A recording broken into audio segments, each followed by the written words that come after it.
예, 매주 금요일에 함께하고 있습니다. 화재 사건을 또 자세히 들여다보는 법정 큐브 시간인데요. 도진기 변호사, 연합뉴스 TV 사회부의 나확진 기자와 함께하겠습니다. 어서 오십시오. 안녕하세요. 네, 어서 오십시오.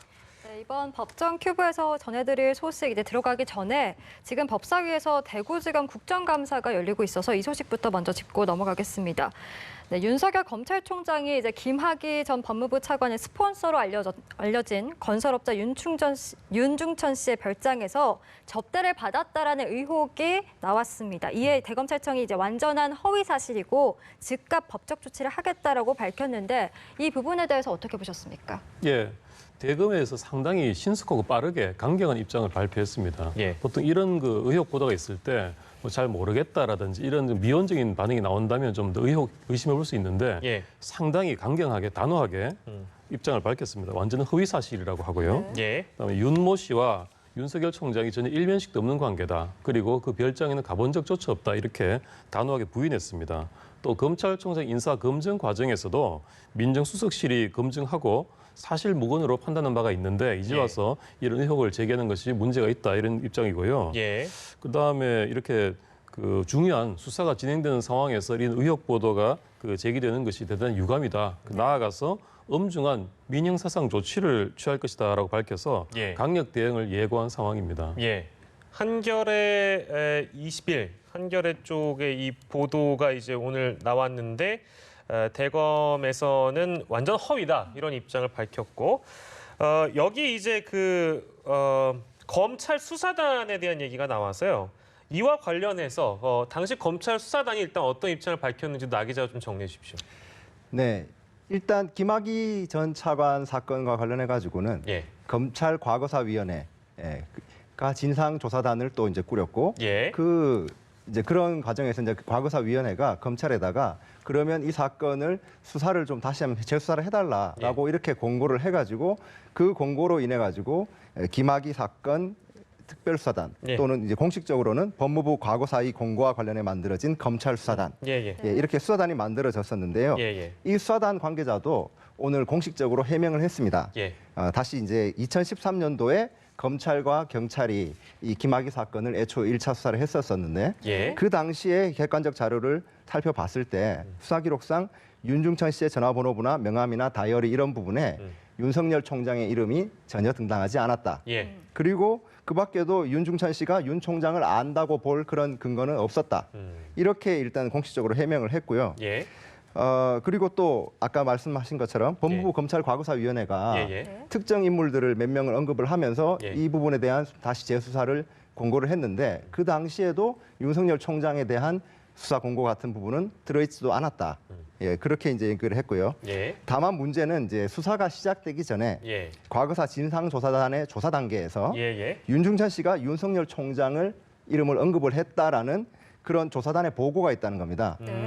일단 검찰 수사단은 그런 보고와 관련해 가지고 윤중천 씨를 불러 가지고 피의자 신문을 하지 않겠습니까? 그때 했을 때 과연 이건 무슨 의미냐라고 다시 물었더니 윤중천 씨가 진상조사단에서 나는 그런 진술을 한 적이 없다라고 부인을 했다는 겁니다. 자체를 부인한 거네요? 그렇죠. 그렇기 때문에 이제 정리하자면 과거사 진상조사단 관계자가 윤중천 씨가 이러이러한 얘기를 하더라라는 메모형 형식의 보고서를 이제 그때 윤석열 총장이 언급됐다라는 사실을 보고를 했고 이 보고서와 관련돼서 수사단은 윤중천 씨를 불러서 다시 확인을 했더니 아예 그런 얘기를 한 적이 없다라고 부인을 하는 상황이었다. 이게 검찰 수사단 관계자의 설명입니다. 네, 지금 현재 법사위에서 이제 대구지검 국감이 진행 중이고 앞서 모습 보여드렸는데 김학의 사건을 맡았던 윤중천 씨를 수사했던 여환섭 대구지검장에 대한 질의도 지금 집중이 되고 있다고 해요. 어떤 내용이 나오고 있나요? 네, 그러면 이 부분에 대해서는 저희가 나 기자님께 한번 여쭤보겠습니다. 지금 아까 말씀하신 것처럼 오후 2시부터 국회 법제사법위원회가 대구지방검찰청을 대상으로 국정감사를 하고 있는데요. 현재 기관 증인으로 출석한 여환섭 대구지검장이 대구지검장이 직전에 이 보직을 맡기 직전에 김학의 사건 수사단의 단장을 맡았었습니다. 그렇기 때문에 이 윤중천 씨가 윤석열 총장과 관련해서 어떤 진술을 했었는지 또는 뭐 그런 부분을 입증할 증거가 있는지 아니면 검찰이 수사를 일부러 막은 부분이 있는지 이런 부분에 대해서 설명을 해줄 수 있는 입장이기 때문에 예, 예. 지금 여야 의원들의 질문이 지금 집중되고 있는 것으로 알고 있고요. 예, 예. 이 부분은 더 수사 국정감사 내용을 조금 더 예. 지켜봐야 될 것 같습니다. 예, 알겠습니다. 오늘 이제 굉장히 이 내용이 이제 사실이라면은 가정을 두고 많은 언론들이 이제 관심을 집중했기 때문에 또 때마침 오늘 국정감사에 아까 말씀하신 여한섭 검사장이 나오기 때문에 저희가 이제 초반에 좀 다뤄봤고요. 저희 법정 큐브를 본격적으로 좀 시작을 하도록 하겠습니다. 자, 오늘 살펴볼 판결은 어떤 판결입니까, 나 기자님? 예, 오늘은 사실 판결은 아닌데요. 예, 예. 화제가 됐던 영장 재판 결과를 살펴보려고 합니다. 예, 지난 9일 새벽에 예.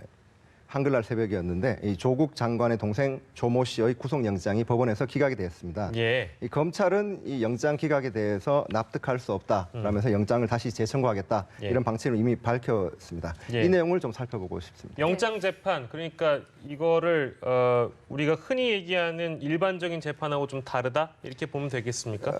네, 우리가 보통 이제 판결을 구하는 보통 재판 같은 경우에는 예. 이 피고인이 유죄냐, 무죄냐, 유죄라면 어떤 처벌을 받는 것이 합당하냐 이런 것을 판단을 해달라고 법원에 이제 구하는 절차일 텐데요. 예. 영장 재판이라는 것은 그런 식의 유무죄와 처벌을 구하는 게 아니라 예. 구속 상태에서 수사가 필요한가 아니면 구속까지는 필요가 없다라고 판단할 것인지를 예, 재판부에 결정을 해달라라고 이렇게 이제 요청하는 절차입니다. 예. 검찰이 이러이러한 이유 때문에 우리는 이 구속 수사가 필요하다라고 이제 얘기를 하고요. 영장을 예. 발부해 달라라고 이제 법원에다 요청을 하면 예. 법원은 이제 당사자를 직접 불러가지고 과거에는 실제로 직접 부르지 않고 서류로만 이렇게 재판을 하기도 아, 했는데 그랬습니까? 예. 지금은 직접 당사자를 불러가지고 예. 그래서 이 얘기를 들어보고 예. 이 구속의 필요성이 있는지 예. 그걸 이제 판단을 하게 되는데요. 예. 이 재판, 영장 재판은 이 영장 판사가 어떤 결론을 내리고 나면 예. 이 부분에 대해서 이의를 제기하는 절차는 없습니다. 예. 그러니까 가령 구속영장이 발부됐다고 해서 예. 이거를 취소를 해달라라고 한다든지 또는 기각이 됐다고 해서 2심 법원에다가 기각 결정을 취소해달라 이런 절차는 없고 다만 예. 검찰은 새로 재청구를 할 수는 있습니다. 네, 그러면 이번에 이제 조국 장관 동생이 어떤 혐의로 영장이 청구가 된 건지 좀 궁금한데요.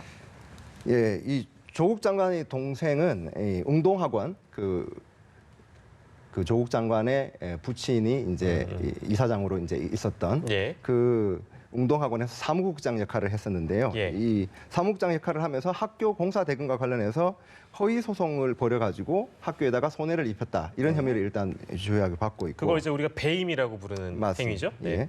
그래서 소송의 시작은 그 조국 장관 동생 조 씨가 대표였던 고려시티 개발이라는 회사가 있는데 예. 이 회사가 이제 웅동학원에 학교 이전 공사 소송을 하고 대금을 16억 원을 이제 받을 게 있는데 예. 웅동학원이 주지 않았다는 겁니다. 그래서 소송을 이제 2006년에 한 번 내고 예. 이게 이제 소송으로 받은 그때도 승소를 하고 예. 이 소송으로 얻은 확보한 채권이 소멸시효로 만료가 될 것 같으니까 예. 2017년에 다시 한번 이제 소송을 내서 예, 예.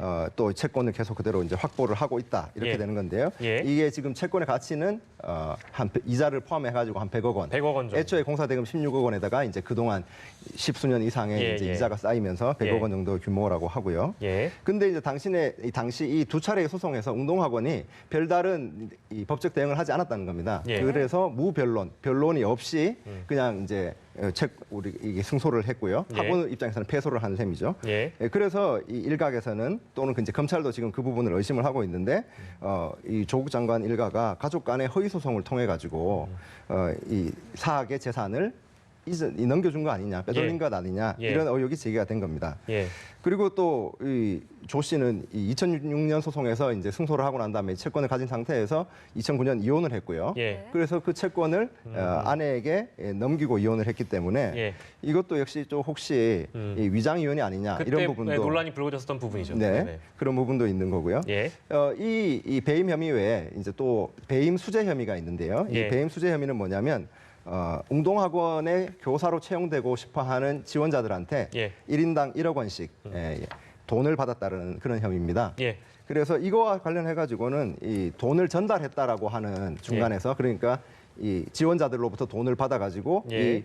조 장관의 동생에게 전달을 했다라는 이 사람들이 2명이 있는데 이 2사람은 이미 구속영장이 발부돼서 구속이 됐습니다. 예. 그리고 이런 혐의와 관련해서 이 조 장관 동생은 증거인멸을 시도한 혐의도 받고 있습니다. 예. 근데 이제 이 심사를 받고 나서 법원의 기각 사유가 주요 범죄의 다툼의 여지가 있다. 이거는 이제 통상적으로 어떤 뜻으로 우리가 받아들여야 되겠습니까? 예, 이따가 도 변호사님이 아마 좀 더 잘 예, 예. 설명해 주실 수 있을 거라 생각을 하는데 예. 기본적으로 이 구속영장이 발부가 되려면 구속의 예. 필요성이다라고 하면 예. 뭐 도망갈 우려가 있다라든지 예. 또는 증거를 인멸할 우려가 있다라든지 예. 아니면 이게 사는 곳이 부정해가지고 사는 곳이 이렇게 어디에 사는지가 정확치 않아서 예. 이 재판이나 수사 절차에 계속 안 나올 우려가 있다라든지 예. 그런 게 이제 영장을 발부하게 되는 주요 사유인데 이거보다 먼저 앞서가지고 예. 과연 그러면 검찰이 이러이러한 혐의로 이렇게 있습니다라고 냈을 때 이 혐의가 말이 되는지 예. 네. 일견 봤을 때 예. 그러니까 유무죄까지는 안 가더라도 예, 예. 이게 지금 검찰의 주장이 타당성이 있는 것 같아라고 이런 판단이 먼저 내려져야 될 것입니다. 예. 예. 그런데 이제 이번에 재판부는 예. 주요 범죄를 배임이라고 하면서 그러니까 예. 우리가 아까 말씀드렸던 예, 허위소송 부분 예. 이 부분이 다툴 여지가 있다, 다툼의 여지가 있다 이렇게 이제 말을 했거든요. 예. 그러니까 일단 웅동학원 공사 대금을 받으려고 예. 허위 소송을 벌였다. 이렇기 때문에 그 허위 소송을 벌여서 그 채권을 이 학원의 재산을 다른 사람한테 넘겨줬기 때문에 예. 네. 그 학원의 사무국장으로서의 임무를 위배한 거 아니냐 예. 이런 이제 의혹일 텐데 예. 예. 이 영장 판사가 보기에는 이 부분이 꼭 범죄가 성립한다고 보기 어려운 것 아니냐 예. 이렇게 보인다는 겁니다. 예. 예. 또 채용 비리와 관련해 가지고는 예. 이 부분에 대해서는 그런 식의 다툼의 여지라는 언급은 안 했는데 네. 예. 오히려 그 반대로 채용 비리에 대해서는 본인이 사실관계를 인정하고 있다. 예. 예.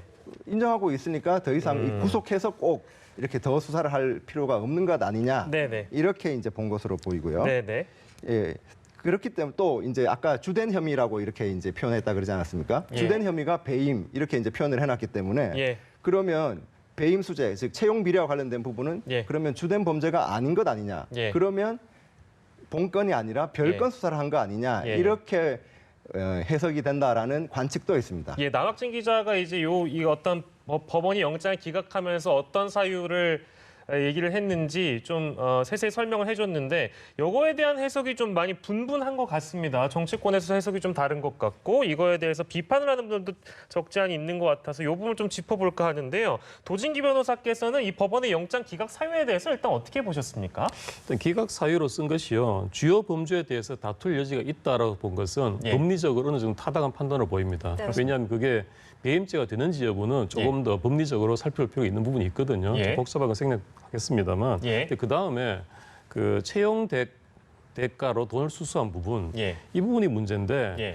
이 부분에 대해서 자백한다는 이유로 구속의 필요성이 없다라고 이제 판단을 했는데 예. 이 부분은 그 증거인멸 우려라든지 이런 부분들을 더 중점적으로 봐야 될 그런 부분이거든요. 예. 그래서 증거인멸 우려가 있다면 자백을 한다고 해도 예. 구속의 필요성이 있는 것인데 예. 또 게다가 여기서 핵심적인 쟁점이 뭐냐면 그 돈을 전달한 사람 예. 두 사람 구속이 됐는데 예. 말하자면 이 조 씨는 그 조 장관의 동생은 그 위에 상선이거든요. 예. 근데 상선의 경우는 지금 구속이 안 됐단 말이죠. 그러니까 이제 언론에서 뭐 주범, 종범 이런 표현 많이 쓰던데요. 예, 뭐 네네. 그렇게도 말할 수 있습니다. 예, 예. 그 이런 점에서 이게 조금 이상한 것 아니냐라고 이의를 제기하신 분들이 있어요. 예. 근데 사실은 이런 면이 있습니다. 예. 이때 그 돈을 전달한 사람 두 사람 예. 이 똑같은 그 서울중앙지법 영장전환 판사가 심리를 해서 예. 네.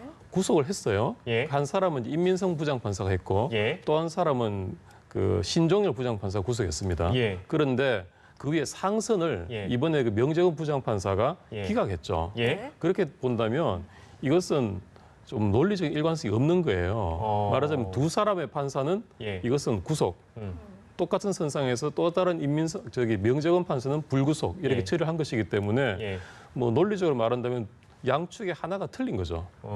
그래서 이런 경우라면 이제 재청구 얘기도 나올 수 있는데요. 예. 영장이 재청구된다면 통상적으로 법원은 일관성이라는 걸 추구합니다. 예. 그래서 한 번 기각을 했으면 예. 그다음 재청구를 해도 웬만하면 기각을 합니다. 예. 그게 법원 전체 일관성이고요. 예. 근데 이런 가정을 해볼 수 있습니다.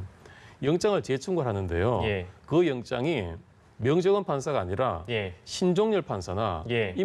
임민성 판사인데 간다면 어떻게 될 것인가? 어. 그러면 신종렬 판사, 임민성 판사는 그 조 씨의 하선을 구속한 사람이에요. 예. 근데 상선을 불구속 처리한다라고 예. 한다면 그 개인으로서는 일관성이 무너지는 거예요. 네. 예. 예. 그 법원의 일관성을 추구할 것이냐, 예. 아니면 개인의 일관성을 추구할 것이냐라는 딜레마에 또 빠지게 되는 상황이 있을 수 있습니다. 요거는 약간 지금 본질과는 좀 다른 부분일 수 있는데 지금 이제 그렇게 영장 전담 판사들이 돌아가면서 이 건을 처리를 하는 거니까 예. 그러니까 검찰 측면에서는 어떤 판사가 이 사건을 다시 영장을 재발부했을 때 그것을 맡을지 예상이 가능한 상황입니까? 예상할 수 없습니다. 없습니까? 원래 영장 그래요? 그 재판을 누가 할지는 거의 하루나 이틀 전에 알 수 있거든요. 그래요. 그래서 예. 그걸 검찰에 조절해서 청구할 수 없는데 예. 기본적으로 재청구를 할 때는 원래 영장을 발부한 판사는 배제가 됩니다. 아. 그러니까 명재원 판사는 배제가 되고 네. 예. 신종렬, 임민성 그다음 나머지 한 사람 허경호 판사인가요? 예, 예. 그 세 분 중에 한 사람이 예. 지금 심판을 하게 됩니다. 그렇군요. 네. 사실 이번 법원의 결정에 이제 비판하는 분들 그리고 검찰 측에서는 돈을 건네준 사람은 구속을 하고 왜 받은 사람은 구속을 안 하냐 이렇게 지금 주장을 하잖아요. 이 부분은 어떻게 보세요? 네, 맞습니다. 그 부분이 검찰이 가장 반발하는 부분인데요. 검찰은 이 조 장관 동생이 채용 비리와 관련해 가지고는 이 범행을 전체적으로 기획하고 또 다른 두 사람한테 역할을 분담시키는 그런 역할을 중요한 역할을 했다 이렇게 이제 보고 있습니다. 네. 그리고 또 예전에 이제 2014년도에 서울중앙지법에서 영장 예. 전담 판사를 했던 이충상 경북대 로스쿨 교수가 있는데요. 예, 이분도 아예 공개 서한을 발표를 해가지고 예. 이번 영장 기각을 공개적으로 비판을 했는데 예. 이 교수 역시 이 금품 전달자는 구속이 됐는데 예. 받은 사람은 결국 최종적으로 그 금품이 전달됐던 사람은 범죄를 인정하고 있다는 이유만으로 영장을 기각했다. 이것은 잘못이다. 예. 이렇게 이제 비판을 한 바 있습니다. 예, 그렇고요. 자, 그리고 이 부분이 사실 제일 크게 논의가 되고 있는 사안 중에 하나입니다. 이 조건 씨가 영장 실질 심사를 포기를 했었기 때문에 네. 포기를 한 사람은 방어권을 내려놓은 것이다. 그리고 이거에 대해서는 대부분 뭐 지난 3년간을 예로 들면서 국회 자료를 이제 기반으로 3년 동안 이런 사례에서 구속영장을 발부하지 않은 사례는 없다. 예. 이제 이런 논리로 주로 얘기를 하는 것 같아요. 이건 어떻게 봐야 될까요? 그 구속 영장 심사에 출석하지 않았다고 해서 예. 무조건 발부해야 한다는 그런 법리가 있는 건 아닙니다. 네. 예. 당연히 발부를 할 수 있고 기각할 수 있습니다만 네. 지금까지 법원의 그 관행 예. 그리고 통상적인 재판 어떤 흐름은 예. 영장 심사에 출석을 하지 않으면 포기라고 간주하는 거죠. 예, 예. 포기 내지 항복 예. 모든 것을 감수하겠다 이런 의사표시를 보는 것이기 때문에 예. 기본적으로 영장이 발부되는 것이고요. 예, 예. 그래서 지금도 많이 언급되고 있지만 최근 3년간 예. 서울중앙지방법원 통계를 보면 예. 그 32건의 네. 그 피고인 불출석 상태에서 열린 영장 심판에서 전부 다 예. 발부가 됐어요. 그래서 그래서 이번 같은 경우처럼 예. 영장 심판에 출석하지 않았는데 예. 발부가 된 경우는 일단 뭐 이례적이라고 볼 수는 있습니다. 지금 이 3년간만 기준으로 놓고 봤을 땐 그렇다는 얘기인데 예. 이게 뭐 좀 더 시간을 거슬러 내려가 보면 이거 올라간다 표현을 해야겠는데 거슬러 올라가 보면 사실은 꼭 그런 것은 아니다라고 뭐 예외 사례도 있다는 말씀이시죠, 그러니까? 예외 사례를 굳이 따진다면요. 예, 예. 2017년 기준으로 전국 법원을 기준으로 보면요. 그게 있습니까? 예, 피해자가 출석을 하지 않은 사건이 한 101건 예. 영장 신문 중에서 예. 한 건이 한 건만 발부가 된 사례가 발부했습니까? 있습니다. 그런데 뭐 제가 사례를 체크는 못 해봤습니다만 예, 굉장히 예. 예외적인 경우일 수가 있습니다. 예, 예. 예외적이다라고 해주셨는데 사실 영장이 이렇게 기각이 되면 검찰 수사의 방향에 좀 차질이 빚어질 것 같은데 이 부분은 어떻게 보세요? 네, 아마 이번에 검찰은 이 조 장관 동생의 영장 기각을 예상하지는 못했을 것으로 네. 보입니다. 이 채용 비리와 관련해서 금품 전달자 2명이 이미 구속이 됐고 예.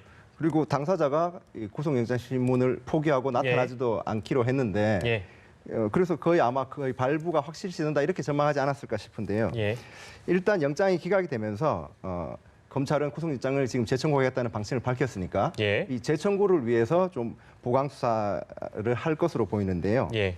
일단 아까 말씀하신 것처럼 이제 재청구된 영장에 대한 재판은 다른 이 영장 전담 판사분이 맡겠지만 예. 그래도 이미 이제 앞서 한번 이 기각 사유는 이러이러해서 기각한다라는 사유가 나와 있지 않습니까? 예. 그러니까 이 부분에 대해서 보완이 이제 필요하다고 생각하고 아마 보완을 할 텐데요.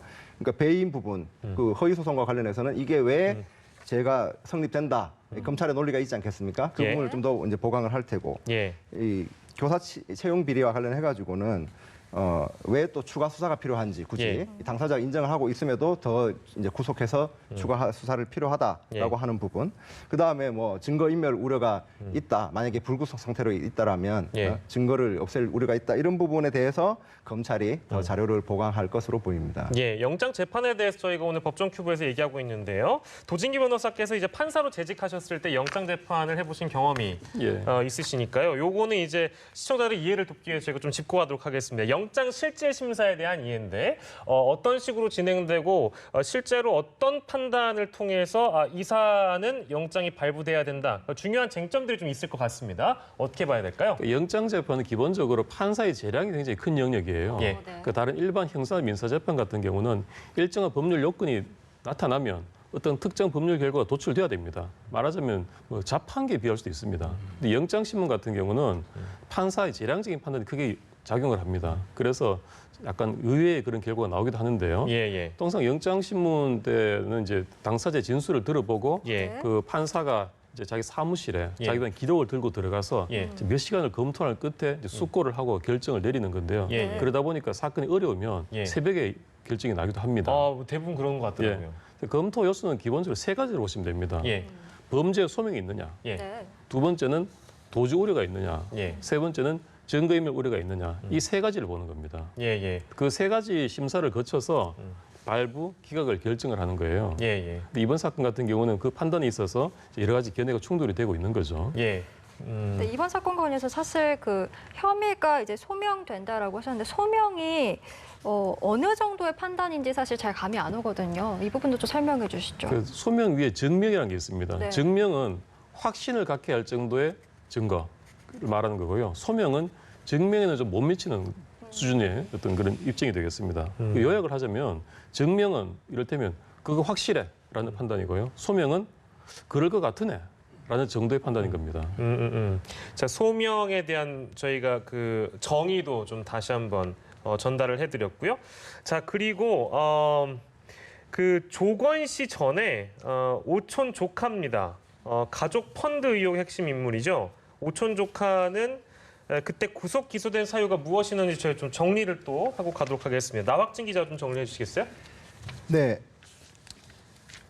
지금 조 장관 동생에 앞서가지고 오촌 조카 조범동 씨는 예. 지난달 16일 날 구속이 됐습니다. 예. 현재 재판에 넘겨진 상태고요. 예, 이 조범동 씨 같은 경우에는 이 정경심 교수와 두 자녀 등 이 조국 장관 가족 일가가 한 14억 원을 투자한 사모펀드의 그 운용사였던 코링크 PE, 이 코링크 PE의 실소유주로 지목이 된 인물입니다. 예, 근데 이제 이 조범동 씨 같은 경우에는 코링크 PE의 투자금 그 가운데 한 70억 원 정도를 예. 이렇게 이제 횡령했다, 가로챘다 이런 혐의를 이제 받고 있고 예. 자본시장법상의 부정거래와 허위공시 혐의도 이렇게 받았습니다. 예, 아까 앞서 말씀하신 그 임민성 서울중앙지법 영장전담부장판사가 예. 당시 이 조범동 씨의 영장 재판을 맡았는데요. 예, 그때 이제 구속 전 피의자 신문을 한 다음에 예. 범죄 사실 중 상당 부분이 소명이 되고 범행 전후 과정에서 지휘와 역할, 관련자 진술 등에 비춰 도주와 증거 인멸 우려가 인정이 된다. 예. 이렇게 이제 말을 하면서 영장을 발부를 했었습니다. 예, 영장 발부가 된 조국 장관 관련 가족 중에는 이제 조범동 씨가 지금 현재 이렇게 돼 있는 거고요. 저희가 오늘 다루고 있는 이 재판은 영장 실질 심사를 통해서 친동생의 영장이 기각됐다는 내용입니다. 근데 이제 이게 웅동학원과 관련된 내용이기 때문에 이렇게 영장이 기각되면 향후 검찰 수사에 영향이 있다고 우리가 봐야 되겠습니까? 어떻게 일단 전망을 하세요? 이 전망만 듣고 저희가 마무리하도록 하겠습니다. 예, 통상적으로 영장이 기각되면 검찰 수사가 굉장히 힘이 빠집니다. 네. 일단 구속이 되면요. 예. 구속되는 당사자 피해자는 대단한 심리적인 충격을 받고요. 예. 또 쉽게 좀 자백을 하게도 되고 예. 또 그 사람이 구속이 됨으로써 주변의 참고인이라든지 공범들도 좀 같이 이렇게 실토를 하게 되는 그런 영향을 많이 받거든요. 예. 그런데 이렇게 구속이 불발되고 불구속 수사로 가게 되면 예. 통상 이제 구속이 되면 한 2, 3주 만에 끝날 수사도 예. 한 6개월이나 1년 정도 이렇게 굉장히 길게 끌 수도 있습니다. 그래서 이 구속이 사실은 죄송합니다. 예. 이 재판 최종적인 어떤 범죄의 처벌이라든지 불처벌 이런 의미가 아니고 예. 수사의 필요성에 의해서 하는 것임에도 불구하고 예, 예. 구속에 그만큼 좀 굉장히 전력 투구하는 것이죠. 예, 그렇죠. 그런 배경이 있다라는 정도로 저희가 이해를 하도록 하겠습니다. 네, 오늘 법정 큐브는 두 분과 함께했습니다. 연합뉴스 TV 사회부 나확진 기자 그리고 도진기 변호사와 함께했습니다. 두 분 고맙습니다. 감사합니다. 감사합니다.